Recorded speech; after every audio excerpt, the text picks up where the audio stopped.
Caída brutal de la soberanía del país a manos de Noboa le está afectando y destruyendo completamente su imagen y aceptación.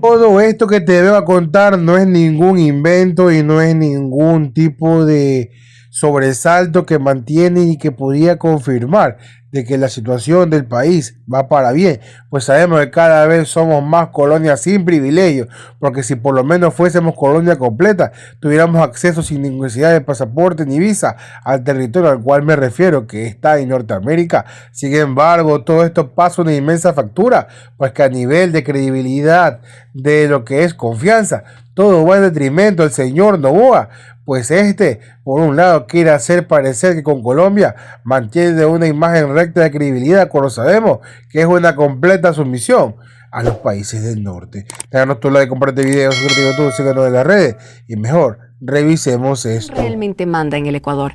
El Fondo Monetario Internacional es el que dicta la política interna del país, porque ese candidato que prometía bajar el precio de los combustibles no es, porque si no hubiese cumplido su promesa de campaña. Estoy asumiendo algo lógico. Si el candidato presidente decía vamos a bajar el precio de los combustibles y no lo ha hecho, entonces ¿quién está gobernando en el país? El Fondo Monetario Internacional. Dicho sea de paso, cada desembolso del Fondo Monetario Internacional del FMI está condicionado a cumplir metas. Y dentro de esas metas, el ajuste de combustibles no era una opción, era una exigencia. Y aquí es donde el discurso oficial empieza a diluirse, porque se presenta la medida como una decisión soberana, una decisión técnica, una decisión inevitable, pero omite el contexto de condicionamiento. No han transparentado cuáles han sido las condiciones impuestas por el Fondo Monetario Internacional. Omiten que hay una estructura de presiones detrás de esas decisiones económicas. Ahora, les propongo llevar esto al terreno más concreto aún, el impacto en la vida cotidiana. El aumento de combustibles, como ustedes saben, genera un efecto cascada. Si sube el combustible, sube el transporte. Si sube el transporte, sube el costo de distribución. Si sube el costo de distribución, sube el precio final de los productos. Y esto, ¿saben en qué se traduce? En inflación. Y ya estamos viendo claras señales de aquello. La inflación anual ha subido significativamente respecto al año anterior. La canasta básica supera los $800. Y eso en un país donde el ingreso promedio de muchos hogares está por debajo de ese nivel es muy grave. Es gravísimo. Y sé que usted que me está escuchando en sus hogares siente ese impacto. Entonces, ¿qué pasa? Que el salario alcanza menos, que la capacidad de consumo se reduce, que las familias empiezan a ajustarse y que ese ajuste no es técnico, ese ajuste es crudo. Se deja de comprar, se reduce la calidad, se posterga, se deja un ratito. Sí, no, esta vez no voy a comprar pan y leche, voy a comprar solamente leche. Y hay un dato estructural que agrava todo. Alrededor del 70% del transporte de carga en Ecuador funciona con diésel. Es decir, este incremento no afecta a un sector, afecta a toda la economía. Es absolutamente transversal. Y mientras todo esto ocurre, el gobierno insiste en que son medidas necesarias para la estabilidad fiscal. Y claro, puede ser cierto desde una lógica contable. Pero la pregunta es otra. ¿Estabilidad para quién? ¿Estabilidad para quiénes? ¿Y a qué costo? Porque si la estabilidad se construye sobre el deterioro del poder adquisitivo de la mayoría, entonces no estamos hablando de estabilidad, estamos hablando de traslado de la carga. Seríamos unos completos si nos creemos tronco de cuento. Aunque el 3 de abril el Ministerio de Producción resaltaba que la balanza comercial volvía a ser positiva para Ecuador, es decir que el país empezó a vender más que lo que le compra Colombia. Para Freddy Ceballos, esto solo es una muestra de cómo la tasa ha reducido las importaciones, más no que Ecuador está exportando más. La única opción hubiera sido que realmente nosotros, del monto que estábamos vendiendo, vendamos el doble. La probabilidad alta desde que dejemos de comercializar, traer, importar la mayor parte de los productos que están en Colombia, hasta aspirar y esperar que exista realmente una solución. ¿Qué dice? Ecuador eleva el 100% de la tasa de seguridad. Importaciones de Colombia. Tras constatar la falta de implementación de medidas concretas y efectivas en materia de seguridad fronteriza por parte de Colombia, el Ecuador se ve en obligación de adoptar esa acción. Oye, lo que me da risa es que es la misma que hizo Trump con México. Total. Es que de eso valen. Él les dice qué hacer.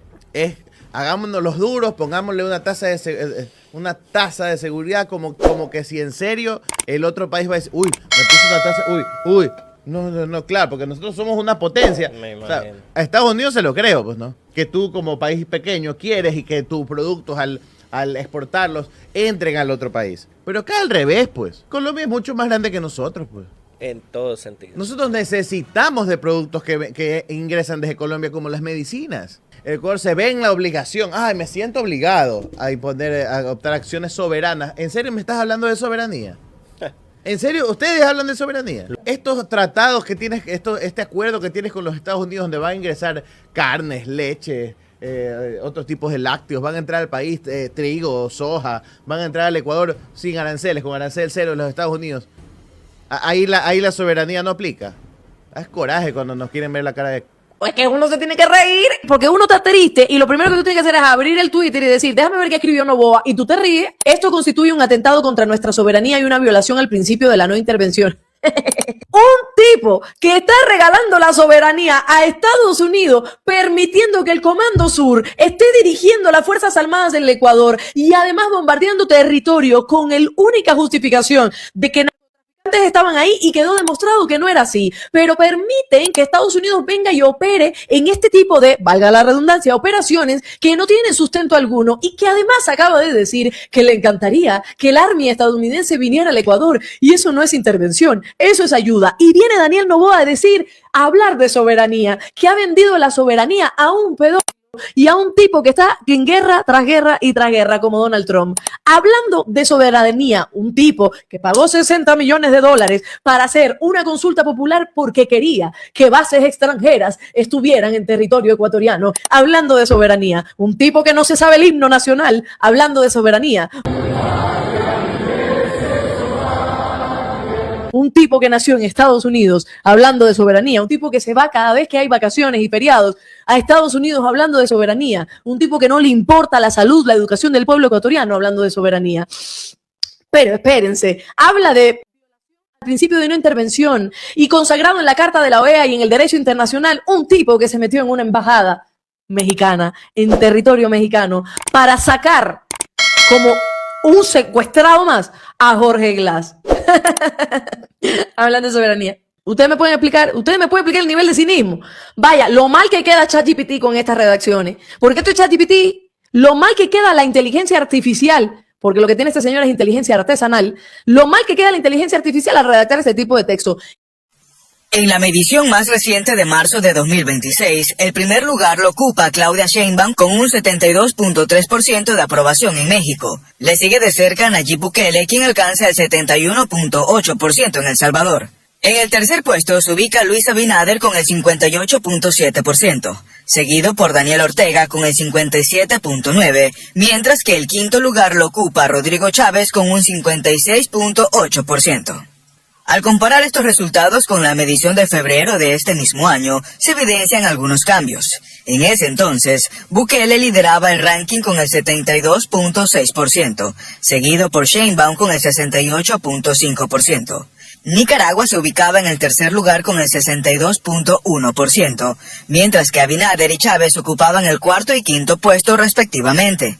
Sin embargo, uno de los datos que más llama la atención es la situación del presidente de Ecuador, Daniel Noboa, quien desciende en el ranking hasta el puesto número 16, con un 33.5% de aprobación y un 63% de imagen negativa.